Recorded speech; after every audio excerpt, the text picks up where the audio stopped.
Nous avons économisé 89 K en réduisant son équipe, se vantait la nièce du PDG.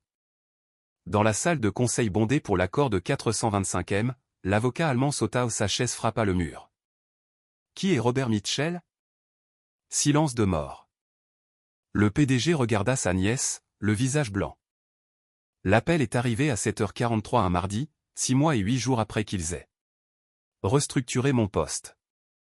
Klaus Hoffmann, fort accent allemand, très poli. M. Mitchell, nous avons découvert un problème significatif avec le statut de conformité d'Atlantique Industrial. Êtes-vous disponible pour en discuter? Je buvais du café dans mon petit bureau, au-dessus de Murphy S. Dolly, regardant le lever du soleil sur le port de Baltimore. 6 mois plus tôt, j'avais été le responsable de la conformité d'Atlantique. Maintenant, j'étais sur le point de découvrir qu'ils avaient fait une erreur. De 425 millions de dollars. Je m'appelle Bob Mitchell, 52 ans, et je m'assure que les entreprises manufacturières restent légalement conformes depuis 15 ans. Avant cela, j'ai passé 20 ans dans la marine, m'assurant que les systèmes de réacteurs ne fondent pas. Même principe, uniforme différent. Quand quelque chose se casse en ingénierie nucléaire, des gens meurent. Quand la conformité se brise dans la fabrication, des entreprises meurent. Le jour qui a déclenché tout ce désordre était un mardi aussi. Madison est entré dans notre réunion trimestrielle de sécurité et a qualifié mon équipe de conformité. De frais généraux hérités avec des plans de retraite. J'ai su à ce moment-là qu'Atlantique Industrial se dirigeait vers un précipice. Madison avait cette énergie MBA prétentieuse que l'on voit partout maintenant. Blazer de créateur, manucure fraîche, et le genre de confiance qui vient d'eux. N'avoir jamais réellement échoué à quoi que ce soit d'important. Nièce du PDG. Nouvellement nommée responsable de l'innovation, quoi que cela signifie dans une entreprise manufacturière de 127 ans. Elle n'a pas serré la main lorsqu'elle a été présentée. Elle a fait des signes de la main et a dit des choses comme « transformation numérique » et « agilité opérationnelle », tout en sirotant un smoothie vert. À $12 comme si elle avait inventé l'efficacité. Personne ne lui a demandé de présenter ce jour-là. Personne ne l'a arrêté non plus. Elle a cliqué sur un PowerPoint intitulé « Rationalisation des fonctions héritées, phase 1 ». La phase 1, il s'est avéré, était le démantèlement de mon département. J'avais été le responsable de la conformité SOC2 désigné d'Atlantique pendant 8 ans. Cela représente 8 ans à élaborer des protocoles de sécurité à partir de 0, à observer les changements réglementaires balayer le secteur manufacturier comme des ouragans, à documenter chaque scénario cauchemardesque que les PA, l'OSHA et la FDA pouvaient nous jeter. J'avais 3 audits externes à mon actif, avec 0 infraction. Mes classeurs étaient organisés comme le système d'inventaire d'un navire de la marine. Tout étiqueté, daté, avec des références croisées. Madison ne savait même pas ce que signifiait SOC2. Je l'ai vu le chercher sur Google pendant la réunion. Ce matin-là, elle se tenait là, souriante avec la carte de crédit de l'entreprise de son oncle, a qualifié la conformité de fonction de soutien obsolète et a suggéré que nous automatisons la supervision en utilisant des solutions d'IA. Mon département était redondant, dit-elle, en sureffectif. Mon salaire de 78 000 $, plus 11 000 $ en avantages sociaux, fut supprimé. Cela représente 89 000 $ d'économies annuelles, se vanta-t-elle, presque une mise à niveau complète du budget marketing. Quelqu'un a applaudi. Pas moi. J'ai juste refermé mon stylo et demandé, avons-nous terminé ici? Madison est parti avec sa feuille de calcul et un petit hochement de tête satisfait. Je suis retourné à mon bureau et j'ai ouvert un nouveau classeur.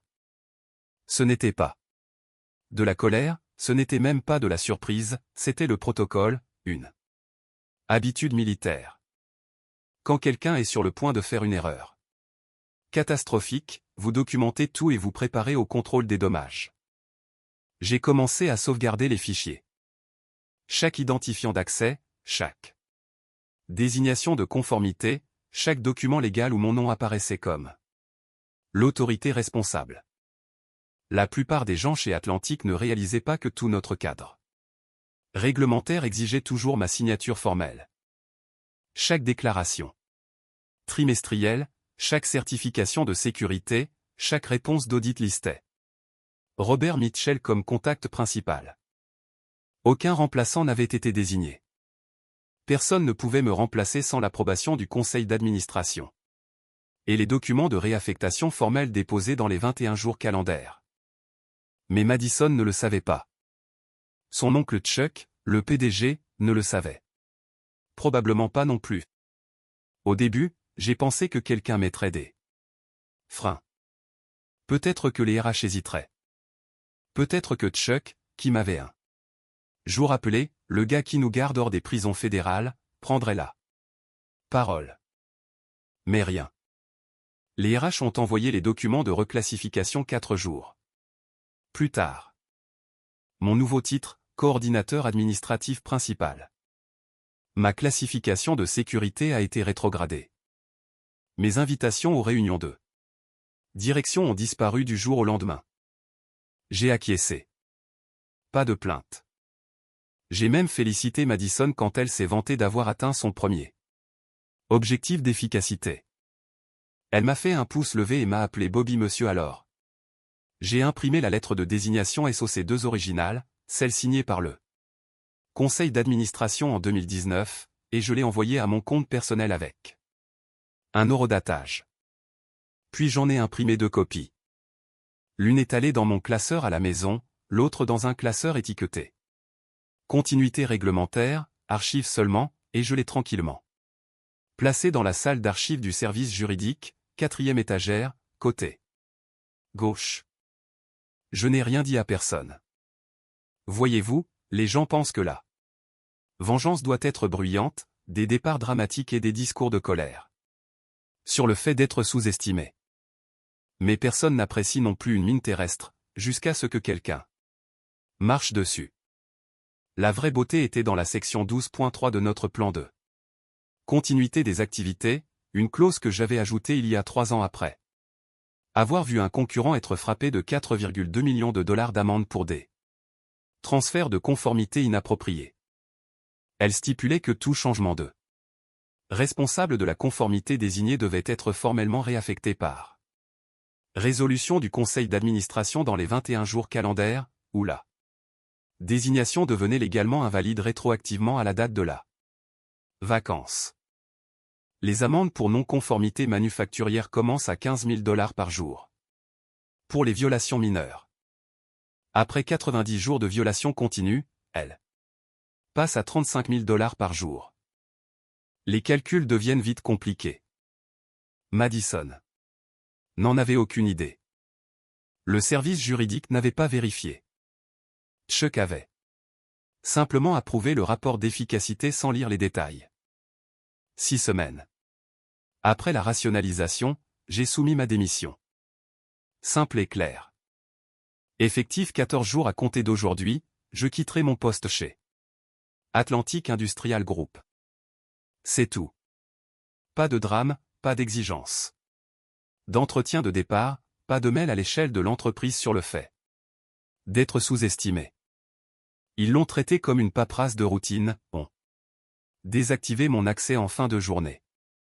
Le ticket informatique était tellement pressé qu'ils ont mal orthographié mon nom et ont oublié de mettre à jour le registre de conformité. Ma fille, Emma, a appelé ce soir-là pour prendre de mes nouvelles. Elle est en première année à Penn State, elle étudie l'ingénierie.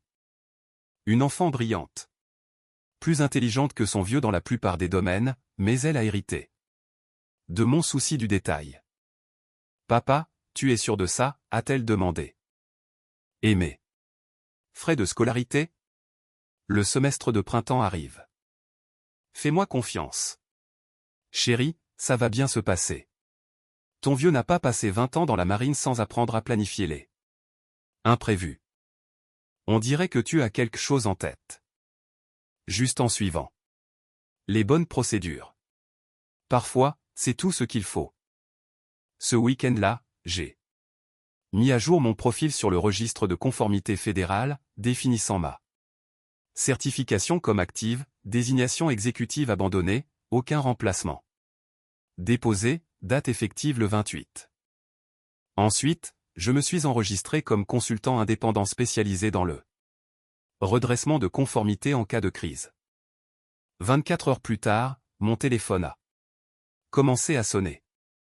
Dès le lundi, j'avais 4 demandes sérieuses, de 2 cabinets d'avocats représentant des entreprises en difficulté réglementaire, une d'un groupe de conseil de niche, et une d'un conglomérat manufacturier allemand, spécialisé dans l'acquisition de fabricants américains de taille moyenne. Ce dernier m'a fait sourire. De l'autre côté de la ville, Atlantique tournait sans accroc.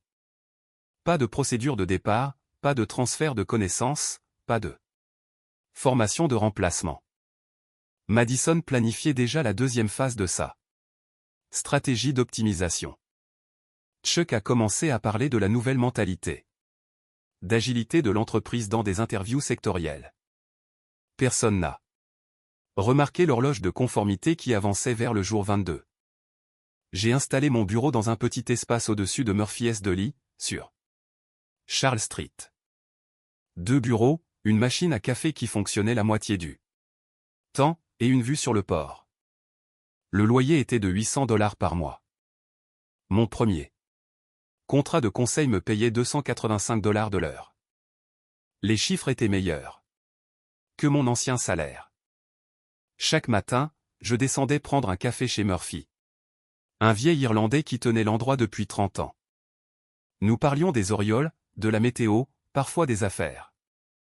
Il savait que j'avais quitté Atlantique, mais ne posait pas de questions. Les militaires comprennent quand quelqu'un ne veut pas parler de son travail. Au 43e jour de la violation de conformité d'Atlantique, j'ai reçu un appel d'une entreprise manufacturière de l'Ohio. Leur responsable de la conformité avait démissionné sans préavis, et il faisait face à un audit réglementaire dans 6 semaines. Panique totale. Je leur ai facturé $350 leur plus les frais pour un engagement d'urgence de 4 semaines.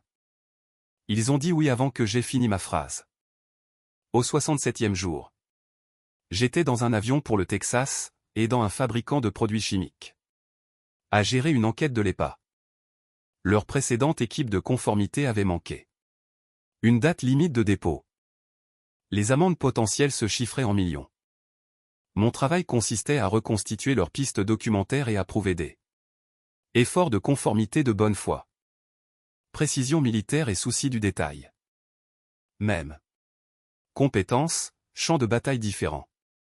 Le 89e jour, la structure d'amende croissante a été mise en place pour Atlantique. Non pas que quiconque là-bas le sache encore. Les violations de conformité manufacturière deviennent exponentiellement plus coûteuses après 90 jours. La pénalité quotidienne est passée de $15 000 à $35 000. Toujours invisible, toujours en accumulation, toujours rétroactive au 22e jour. Au 95e jour, j'étais de retour à Baltimore quand Emma a appelé avec des nouvelles. Elle avait été acceptée au programme accéléré d'ingénierie de la conformité de Penn State.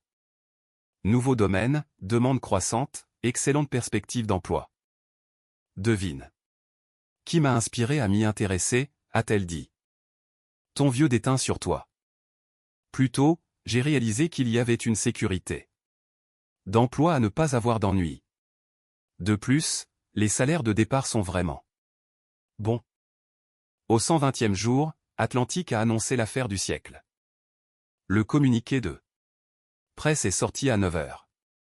Atlantic Industrial Group sera acquis par Brown Industries pour $425 millions.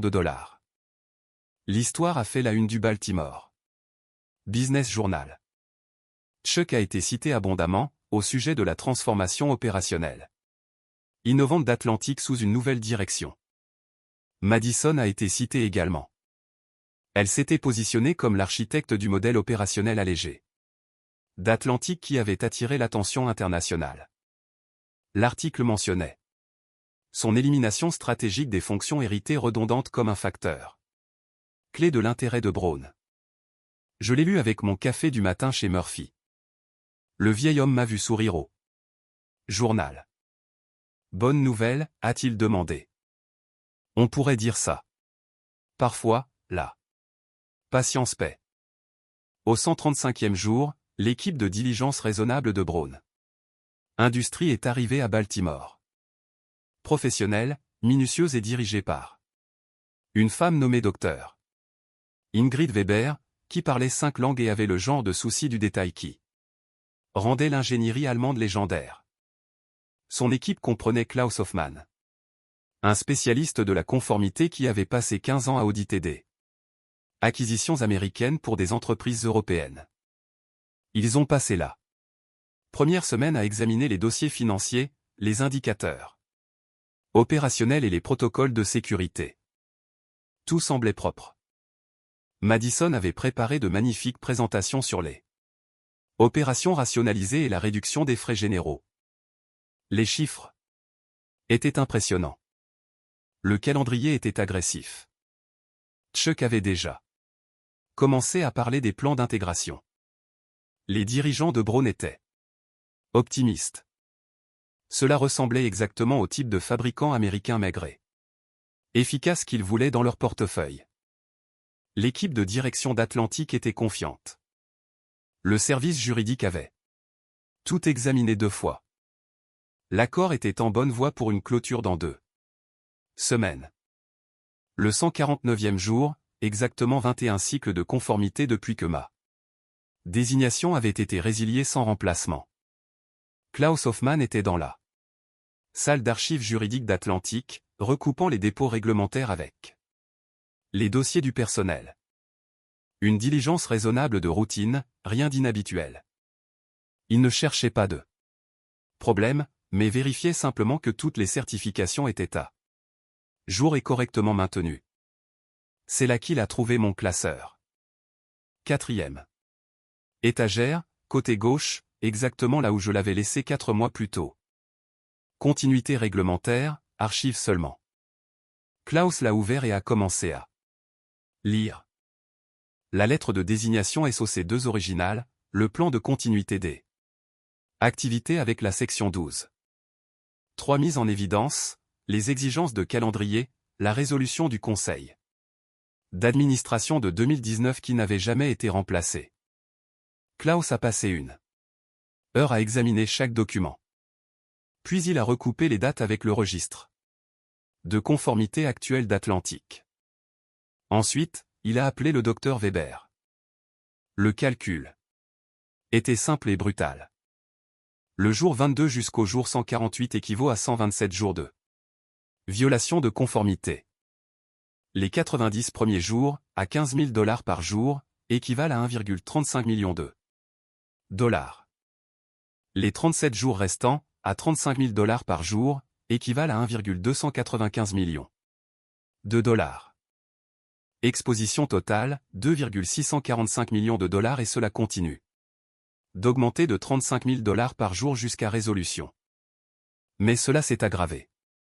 Parce qu'aucun remplaçant n'avait été désigné, chaque dépôt réglementaire, chaque certification de sécurité, chaque document de conformité soumis pendant ces 127 jours était légalement invalide. Atlantic avait déformé sa situation réglementaire auprès de ses clients, de ses assureurs et de ses acheteurs potentiels pendant plus de 4 mois, y compris Braun Industries. Le 149e jour, jeudi matin, 9h15. Klaus Hoffmann entra dans la salle de conseil d'Atlantic, portant un dossier qui allait détruire tout ce que Madison avait construit. Qui est Robert Mitchell, demanda-t-il, posant le dossier sur la table de conférence. Madison sembla confuse. Il travaillait ici avant. Nous avons restructuré son poste l'année dernière, dans le cadre de notre optimisation opérationnelle. Mais il est toujours répertorié comme votre responsable de la conformité SOC2. Désigné, dit Klaus, ouvrant le dossier. Selon votre registre fédéral et cette documentation, il reste l'autorité désignée pour tous les dépôts réglementaires. Chuck se pencha en avant. C'est impossible. Nous avons géré sa transition il y a des mois. Klaus ne souriait pas. Où est la résolution du conseil d'administration le remplaçant? Les documents de réaffectation formelle? Les notifications fédérales mises à jour? Silence. Madison commença à taper frénétiquement sur son téléphone. Chuck cherchait déjà le sien. Le service juridique fut appelé d'une autre réunion. Les ressources humaines se sont précipitées pour trouver des dossiers qui n'existaient pas. Nous avons supposé que la transition était automatique. Lorsque nous avons restructuré son rôle, a faiblement proposé quelqu'un des RH. Klaus a secoué la tête. Les désignations de conformité fédérale ne sont jamais automatiques.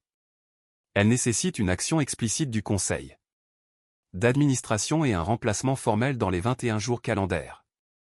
Vous avez opéré sans autorité de conformité valide pendant exactement 127 jours. Soit plus de 6 cycles de conformité complets. Dr Weber, qui avait tranquillement examiné les conclusions de Klaus, leva les yeux de son ordinateur portable. Cela représente une fausse déclaration matérielle de la situation réglementaire, pendant les négociations préliminaires. Madison a tenté de sauver la situation. Ce n'est que de la paperasse. Nous pouvons régler ça en une journée.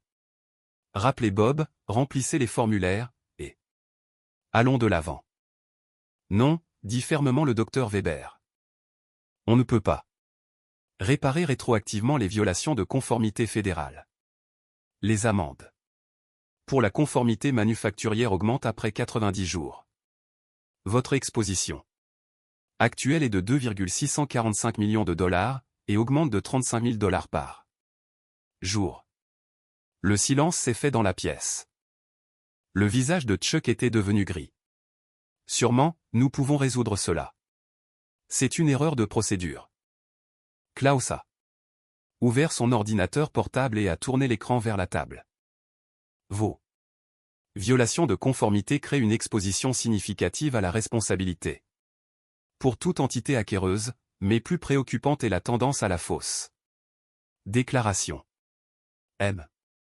Mitchell a laissé une documentation détaillée montrant que des procédures appropriées étaient disponibles et ont été ignorées. Il a cliqué sur la diapositive suivante. La section 12.3 de votre propre plan de continuité des activités, rédigé par M. Mitchell, décrit explicitement l'exigence de 21 jours. Ce n'était pas une omission. C'était une négligence. La voix de Madison se fêla légèrement. Nous n'avons pas vu cette documentation. Elle était classée dans vos archives juridiques avec une étiquette claire, a répondu Klaus. M. Mitchell a suivi la procédure appropriée. Votre organisation ne l'a pas fait. Dr Weber a fermé son ordinateur portable lentement. Il s'agit d'une violation matérielle des déclarations de diligence raisonnable. Nous devons suspendre les procédures d'acquisition en attendant un examen juridique. Chuck se leva brusquement. Dr Weber, nous pouvons sûrement trouver une solution. L'accord doit être conclu la semaine prochaine. Monsieur Patterson. Votre entreprise a opéré en violation des règlements fédéraux pendant plus de 4 mois, tout en déclarant une conformité totale à des acheteurs potentiels. Cela crée une exposition pour Brown Industries que nous ne pouvons accepter. Madison a tenté une dernière fois. Et si nous rappelions Bob immédiatement? Réintégration complète, quoi qu'il en coûte. Klaus a consulté ses notes. M. Mitchell est répertorié comme consultant indépendant. Il pourrait ne pas être disponible pour un emploi. Cet après-midi-là, Klaus m'a appelé directement. Courtoisie professionnelle, a-t-il dit, je voulais comprendre le calendrier de mon départ et les procédures de transition qui auraient dû être suivies. J'étais dans mon bureau au-dessus de Murphy S., travaillant sur un manuel de conformité pour un client du Michigan. L'appel était attendu. J'avais compté les jours sur mon calendrier, regardant la violation s'accumuler comme un intérêt. Composé. Monsieur Mitchell, ici Klaus Hoffmann de Braun Industries. Nous examinons la situation réglementaire d'Atlantic Industrial dans le cadre de la diligence raisonnable d'acquisition. Oui, monsieur. Comment puis-je vous aider? Pouvez-vous confirmer le calendrier de votre départ et les procédures de transition qui ont été mises en œuvre? Je lui ai donné les dates. Restructuré le premier jour, démission. Effective le 42e jour, dernier jour le 56e jour. J'ai expliqué les procédures. Approprié, confirmé qu'aucun remplaçant formel n'avait jamais été désigné. Quand il a demandé si j'avais tenté de notifier Atlantic de l'écart de conformité, j'ai mentionné le classeur. Continuité réglementaire, archive. Seulement, lui ai-je dit. 4e étagère, côté gauche dans l'entrepôt. Juridique. Il devrait toujours y être. Nous l'avons trouvé, a dit Klaus. Très bonne documentation. La section 12.3 du plan de continuité des activités semble aborder ce scénario précis. Oui, monsieur. J'ai rédigé cette clause en 2021, après avoir vu un concurrent se faire frapper d'une amende de 4,2 millions de dollars pour un transfert de conformité inapproprié. Cela semblait être une gestion des risques prudente. En effet. Êtes-vous actuellement disponible pour un engagement de conseil? Cela dépend de la portée et du calendrier. Que aviez-vous en tête? Le 150e jour.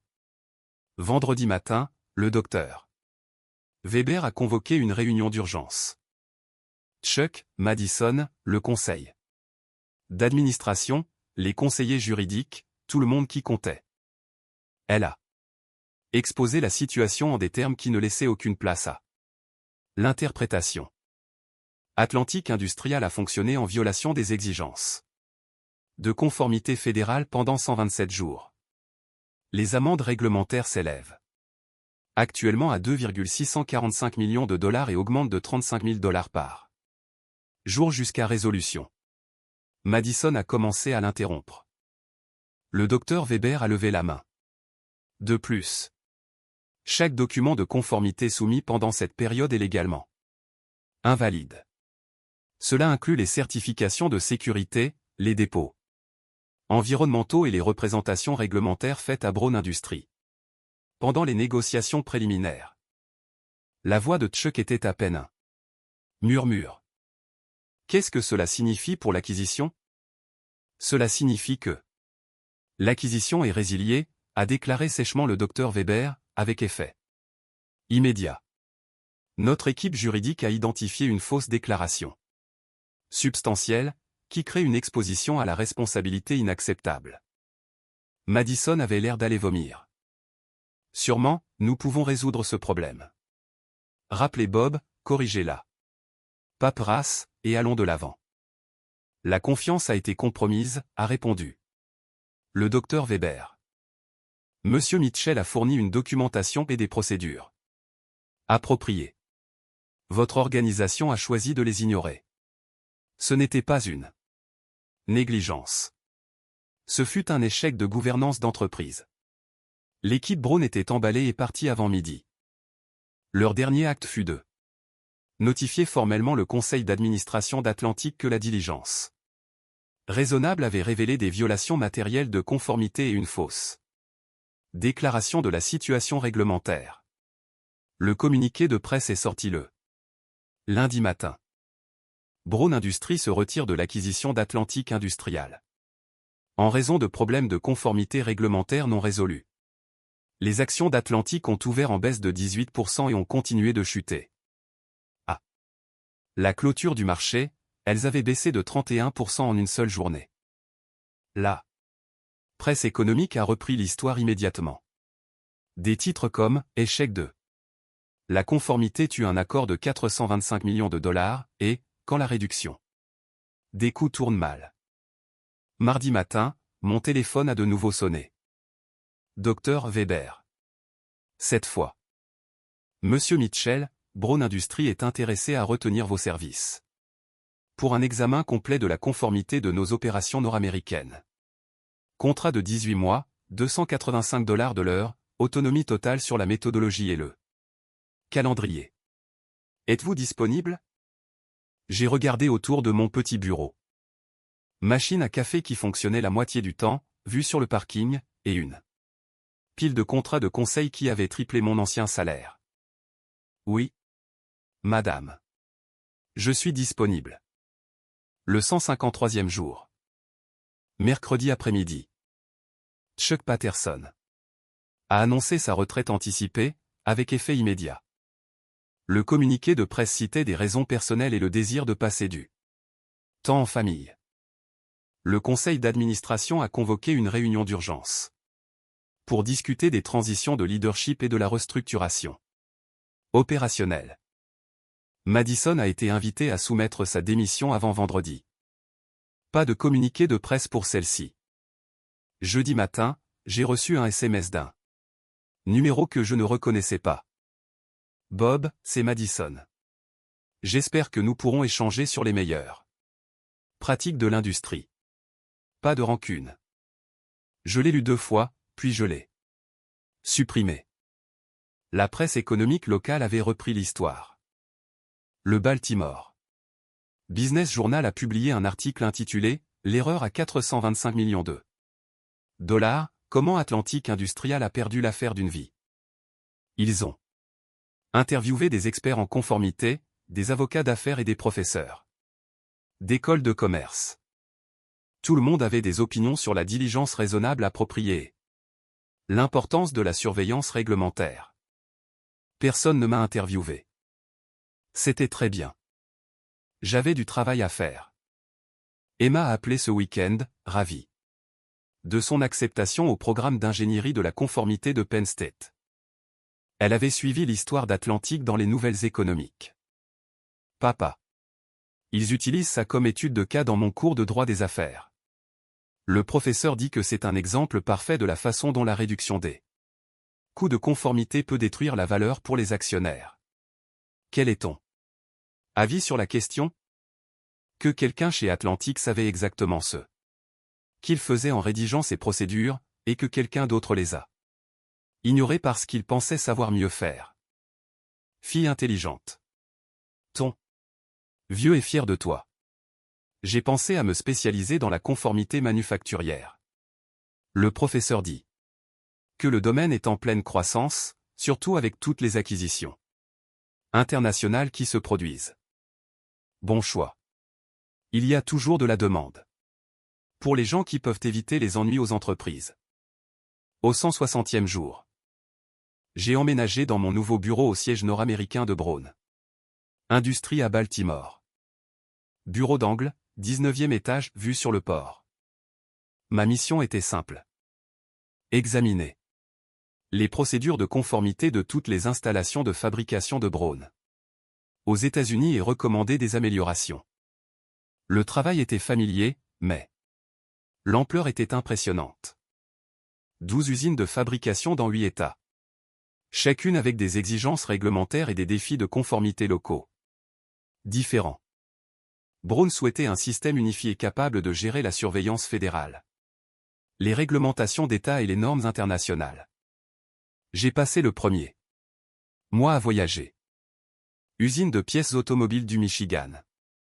Usine textile de Géorgie. Assemblage électronique de Californie. Chaque site avait son propre responsable de la conformité. Chacun avec des antécédents et des approches différentes. Certains étaient excellents. D'autres étaient adéquats. Quelques-uns avaient sérieusement besoin d'aide. Le schéma était cependant constant. Les installations qui fonctionnaient le mieux avaient des responsables de la conformité expérimentés qui comprenaient à la fois les exigences techniques et l'impact commercial. Celles qui avaient des problèmes avaient soit coupé les coins ronds en matière de personnel de conformité, soit promu des personnes qui ne comprenaient pas la complexité des réglementations manufacturières. 180e jour. Atlantic Industrial a été officiellement radié de la bourse de Baltimore. L'entreprise avait été vendue par morceaux à divers acheteurs, dont aucun ne voulait la responsabilité de conformité qui accompagnait l'entité corporative. L'ancien bâtiment du siège social a été loué à une start-up technologique. La plupart des équipements de fabrication sont allés à un concurrent dans l'Ohio.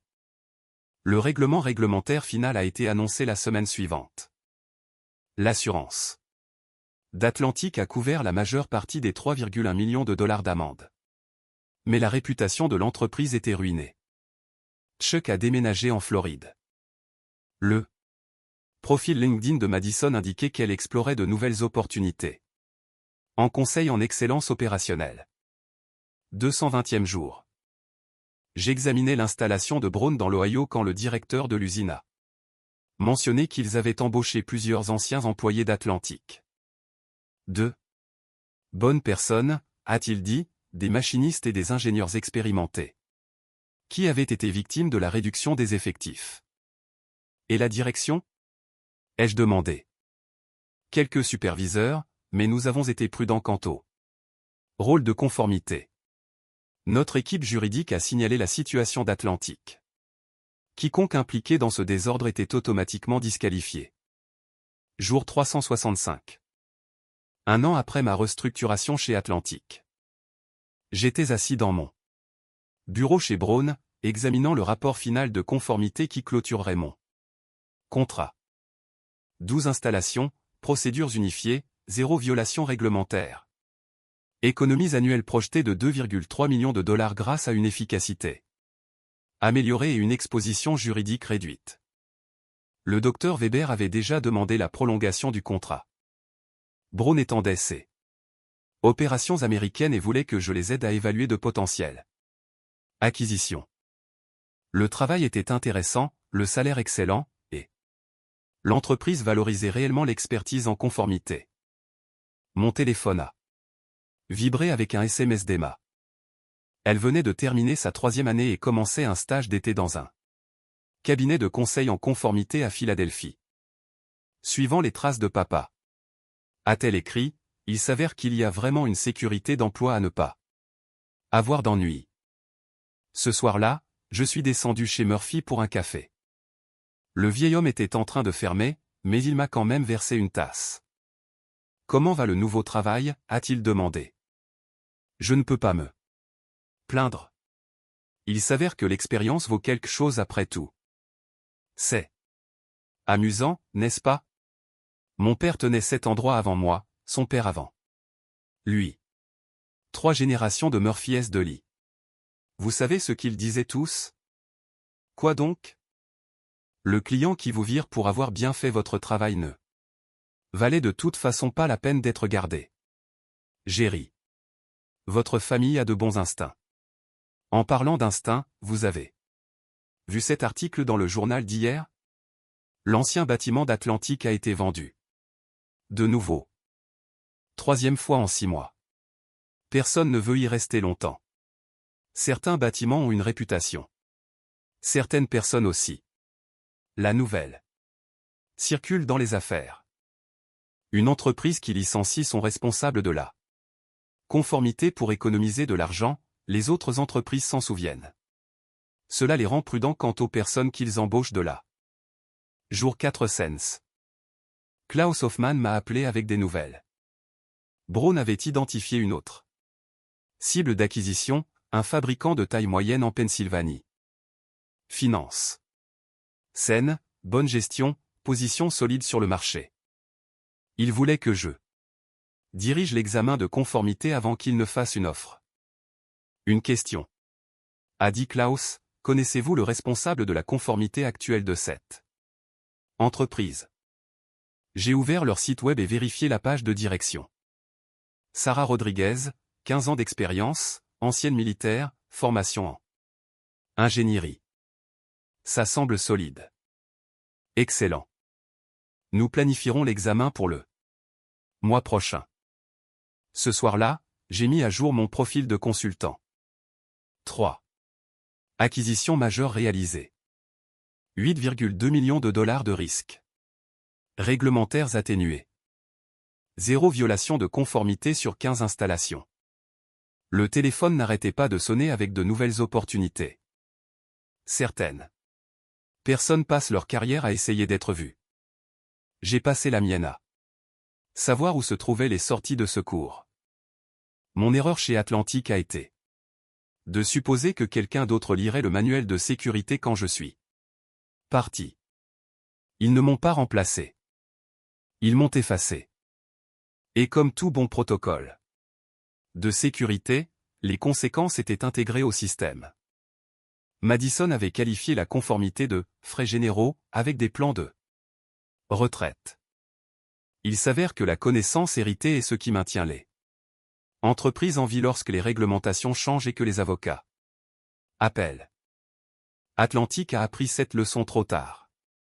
Emma a raison à propos de la sécurité de l'emploi.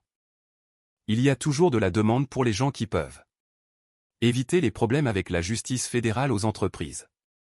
Les affaires vont bien. Vraiment bien. Le bâtiment Atlantic est maintenant là. Plupart du temps vide. Des panneaux, à louer, aux fenêtres, différents. Locataires tous les quelques mois. L'entreprise de conseil de Madison n'a jamais décollé. La retraite de Chuck en Floride est probablement confortable, mais sa réputation dans les milieux manufacturiers de Baltimore est ruinée. Moi, je suis l'homme que les entreprises appellent quand elles veulent s'assurer que leur responsable de la conformité est irremplaçable. Parce que l'expérience bat l'innovation à chaque fois, surtout quand les enjeux se mesurent en centaines de millions, et que quelqu'un compte sur vous pour savoir où se trouvent toutes les sorties. Il leur a juste fallu 425 millions de dollars pour le comprendre.